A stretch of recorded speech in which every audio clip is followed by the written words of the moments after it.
Anton dan Dedi adalah dua sahabat. Mereka sudah menjalin persahabatannya sejak kecil, sejak masih duduk di bangku SMA. Meski karakter mereka berbeda, tapi Anton dan Dedi bisa saling melengkapi satu sama lain. Dedi merupakan sosok pendiam, sopan, dan suka membaca buku.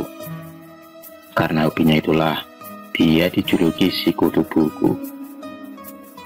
Sedangkan Anton merupakan pemuda berwajah oriental dan sedikit uragan. Anton mempunyai hobi berolahraga, terutama bermain basket. Setelah lulus SMA, Anton dan Dedi memutuskan untuk melanjutkan pendidikannya bersama meski berbeda jurusan.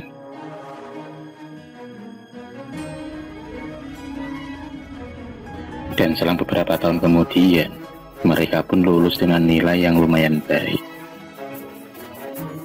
Kali ini mereka harus berpisah karena perusahaan yang mereka tempati berbeda. Meski begitu, setiap 1 bulan sekali, mereka menyempatkan waktu bersama untuk berkumpul. Hingga pada suatu hari, tepatnya di bulan Agustus, mereka bertemu di sebuah kafe terdekat. Pertemuan ini sekaligus mengabari kalau Dedi akan segera menikah dengan Widya, teman SMA mereka dulu. Anton yang mendengar kabar tersebut pun ikut senang sekaligus sedih. Sedih karena dia takut tak bisa curhat lagi kepada Dedi.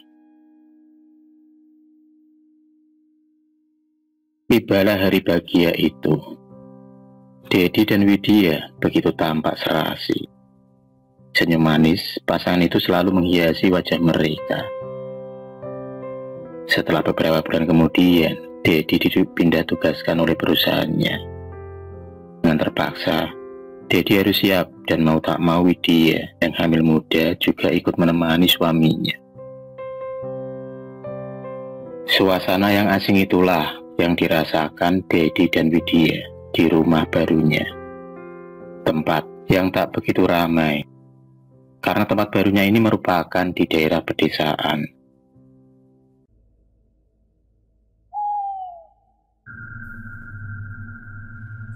Malam itu, sehabis makan malam, Dedi mengangkat telepon dari Anton sahabatnya.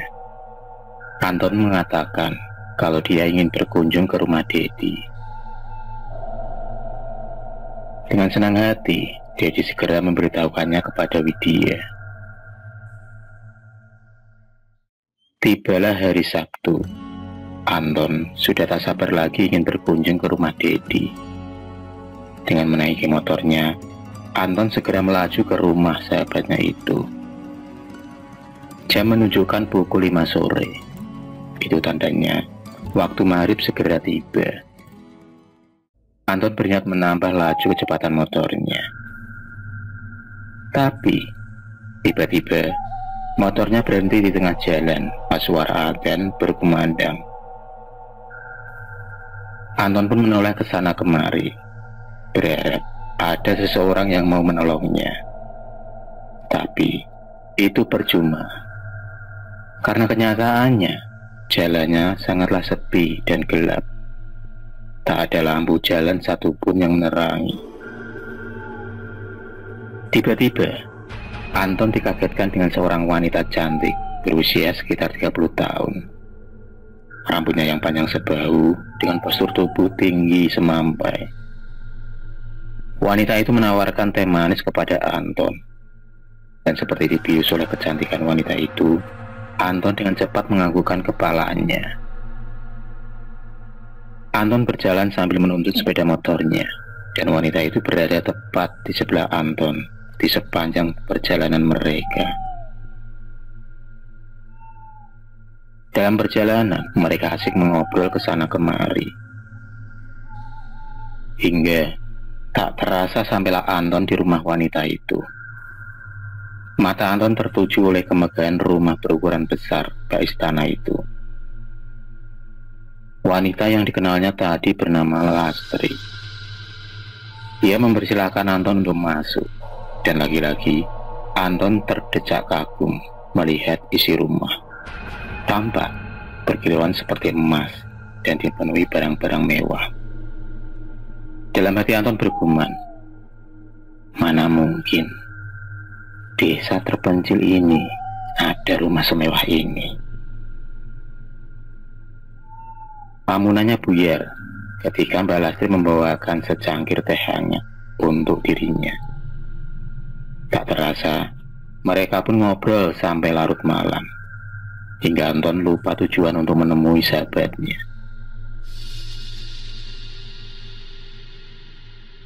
Tak lama kemudian, akhirnya Anton berpamitan dan melanjutkan perjalanannya kembali setelah motornya secara tiba-tiba normal kembali dan bisa dinyalakan lagi.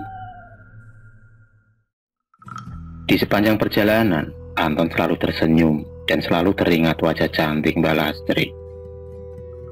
Rasanya dia sudah benar-benar jatuh cinta kepada wanita yang baru dia temui beberapa jam yang lalu.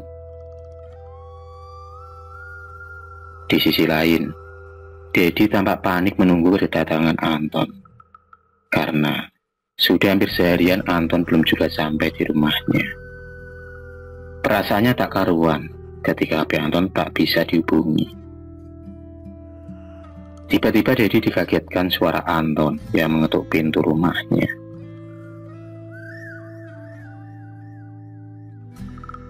Dedi kemudian membukakan pintu rumahnya, dan dia pun kemudian bertanya kepada Anton. Dengan santainya, Anton menjawab kalau dia sedang merasa bahagia. Karena sudah larut malam, Anton akhirnya menginap di rumah Dedi.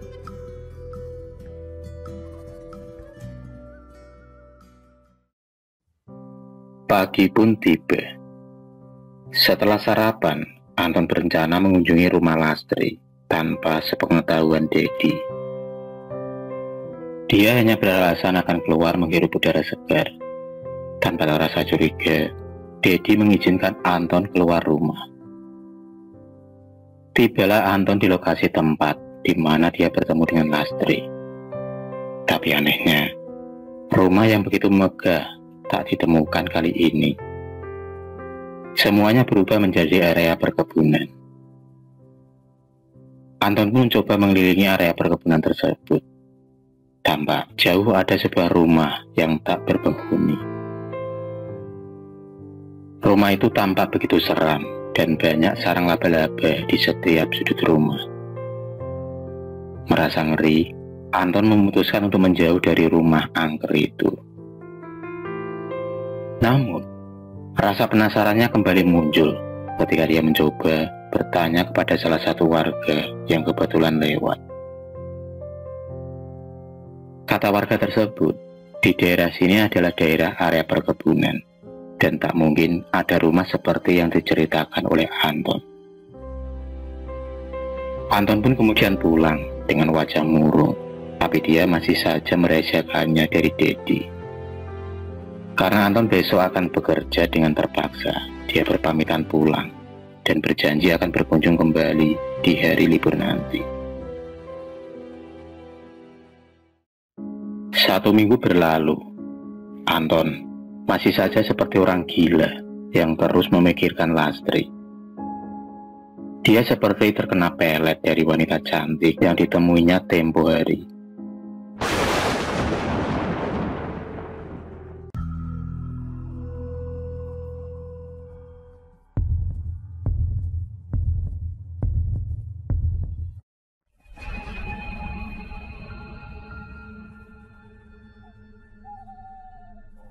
Terima kasih sudah menonton video cerita bergambar ini. Klik subscribe untuk terus menonton video-video cerita bergambar selanjutnya. Semangat berkarya.